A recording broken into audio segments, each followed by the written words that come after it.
चलिए देखिए,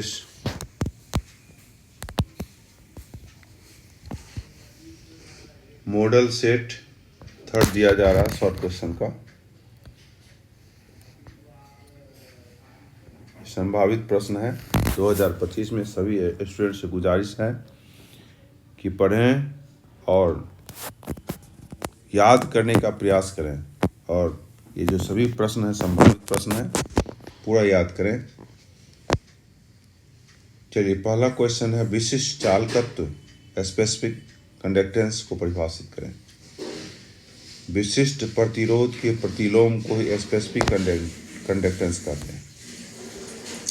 विशिष्ट प्रतिरोध के प्रतिलोम को ही स्पेसिफिक कंडक्टेंस कहते हैं। इसे कापा द्वारा सूचित किया जाता है।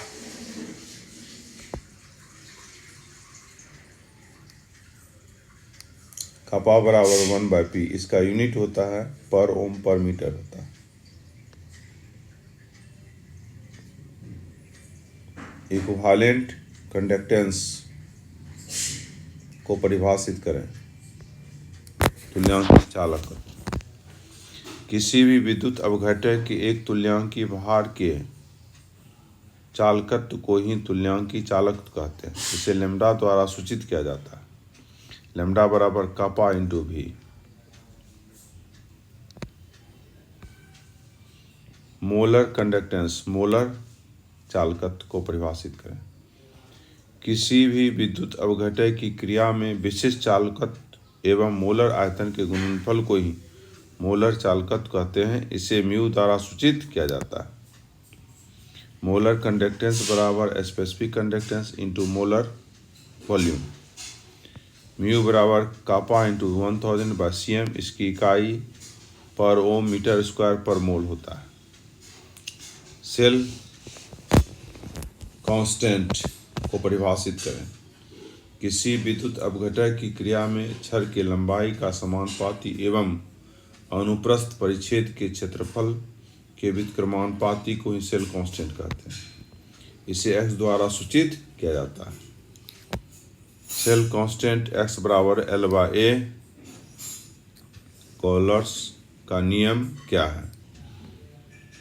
किसी विद्युत अवघटक के अनंत तनु विलयन का तुल्यांकी चालकत्व उसके धनायन और ऋणायन के चालकत्वों के योगफल के बराबर होता है। इसे ही कॉलर्स का नियम कहते हैं।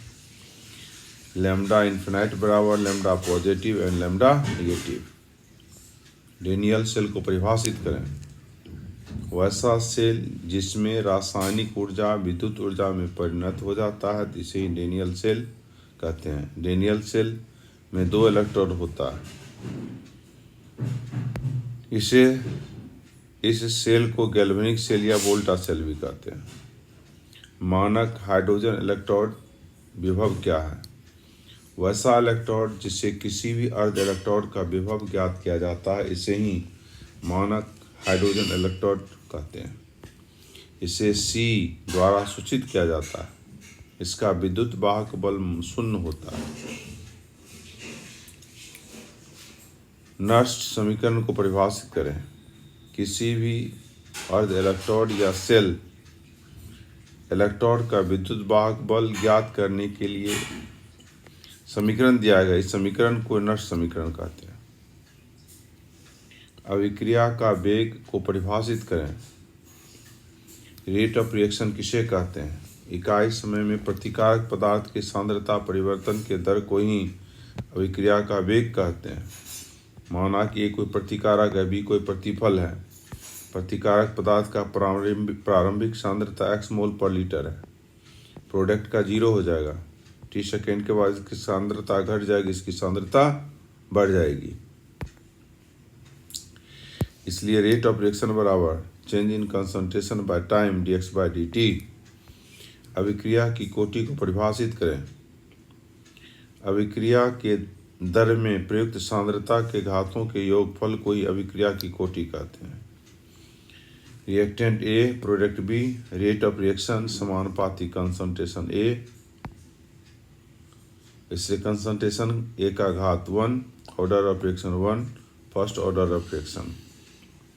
A + B बराबर प्रोडक्ट C तो रेट ऑफ रिएक्शन बराबर कंसंट्रेशन A का घात कंसंट्रेशन B का घात, दोनों के घात के योगफल को जोड़ दिए तो ऑर्डर ऑफ रिएक्शन 2, इसे सेकंड ऑर्डर ऑफ रिएक्शन कहते हैं। प्रथम कोटि की अभिक्रिया क्या है? वैसी अभिक्रिया जिसका अभिक्रिया की कोटि 1 हो तो इसे प्रथम कोटि की अभिक्रिया कहते हैं। जैसे A प्रतिकारक B प्रतिफल है, रेट ऑफ रिएक्शन बराबर प्रोपोर्शनल होता है कंसंट्रेशन का। देखिए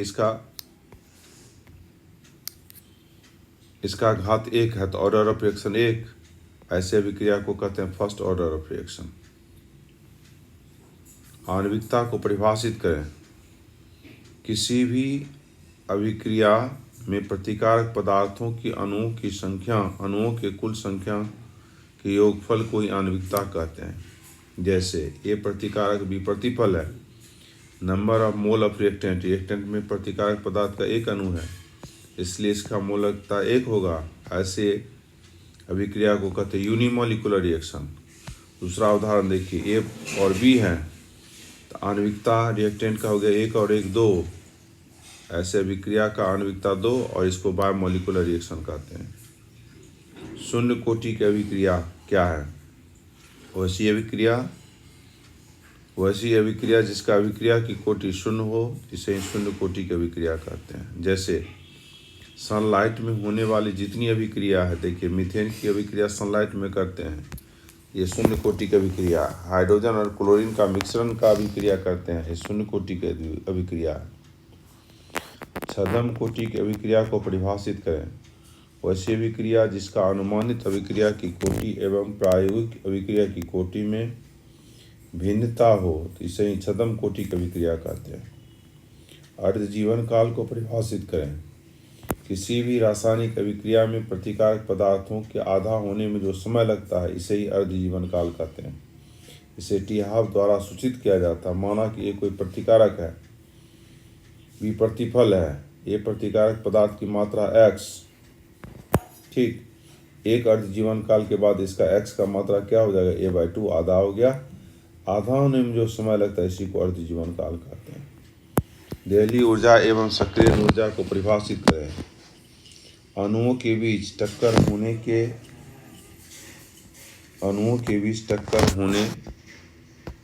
के जिस न्यूनतम ऊर्जा की आवश्यकता होती है इसे ही देहली ऊर्जा कहते हैं। इसे डेल्टा एच द्वारा सूचित किया जाता है। सक्रिय ऊर्जा, अणु का देहली ऊर्जा और उसकी समान ऊर्जा का अंतर को ही सक्रिय ऊर्जा कहते हैं। इसे E द्वारा सूचित किया जाता है। सक्रिय ऊर्जा बराबर देहली ऊर्जा माइनस समान ऊर्जा। एक न्यूमेरिकल दिए हैं, सेल Zn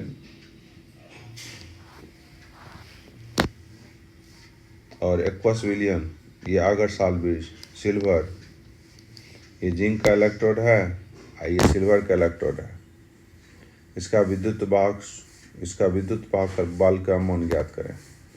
जिंक इलेक्ट्रोड का देखिए विद्युत वाहक बल दिया हुआ है, सिल्वर इलेक्ट्रोड का दिया हुआ हम लोग जानते हैं। ई नॉट सेल बराबर ई राइट सेल माइनस ई लेफ्ट सेल। राइट सेल का भी वैल्यू दिया हुआ, देखिए ये वैल्यू, लेफ्ट सेल का वैल्यू हम लोग का 1.563 वोल्ट आंसर आ रहा है। प्राथमिक सेल या लेक्लांस सेल को परिभाषित करें। वैसा सेल, देखिए प्राथमिक सेल का खोज लेक्लांस ने किया था इसलिए इस सेल को प्राथमिक सेल या लेक्लांस सेल भी कहते हैं। वैसा सेल जिसका एक बार उपयोग करने के बाद निष्क्रिय हो जाता है तो ऐसे सेल को ही लेक्लांस सेल या प्राइमरी सेल कहते हैं। जैसे टॉर्च का सेल, घड़ी का सेल। सेकेंडरी सेल क्या है या लेड सेल क्या है? लेड सेल को ही सेकेंडरी सेल कहते हैं। इसे परिभाषित किया गया है। वैसा सेल जिसे बार बार आवेशित कर बार बार उपयोग में लाया जाता है तो इसे ही द्वितीय सेल या संचायक सेल लेक्लांस सेल कहते हैं। उसे ही द्वितीय सेल या संचायक सेल लेड सेल कहते हैं। जैसे लेड सेल में ख्याल रखेंगे, एनोड होता है लेड का, कैथोड होता है लेड ऑक्साइड का। ईंधन सेल क्या है? वैसा गैल्वेनिक सेल जिसमें हाइड्रोजन, मीथेन एवं मिथनॉल जैसे ईंधनों की धन ऊर्जा को विद्युत ऊर्जा में परिवर्तित किया जाता है, इसे ईंधन सेल कहते हैं। संचारण क्या है? जब किसी धातु को नम हवा के संपर्क में रखा जाता है तो तो उसकी सतह धीरे धीरे कमज़ोर हो जाती है तथा मटमैला हो जाता है। तो इस घटना को ही संक्षारण कहते हैं। जैसे लोहे में जंग लगना, सोना या चांदी का रंग मटमैला होना।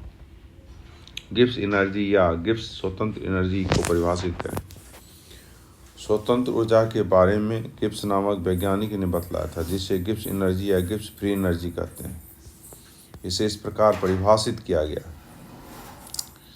किसी विद्युत अवघटन की क्रिया में कुल ऊर्जा मुक्त ऊर्जा के कमी के बराबर होता है। तो इसे ही कहते हैं गिब्स फ्री एनर्जी या गिब्स एनर्जी कहते हैं। डेल जी बराबर NEF, जहाँ डेल जी बराबर decreasing of free energy, N बराबर नंबर ऑफ इलेक्ट्रॉन, E बराबर इलेक्ट्रॉन पोटेंशियल, F बराबर फैराडेज।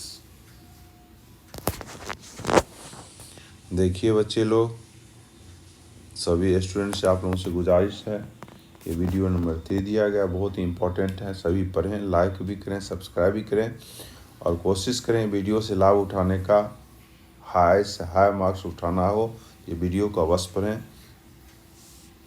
और आप लोगों से गुजारिश है, लाइक भी करें, सब्सक्राइब भी करें, शेयर भी करें। जय हिंद, जय भारत।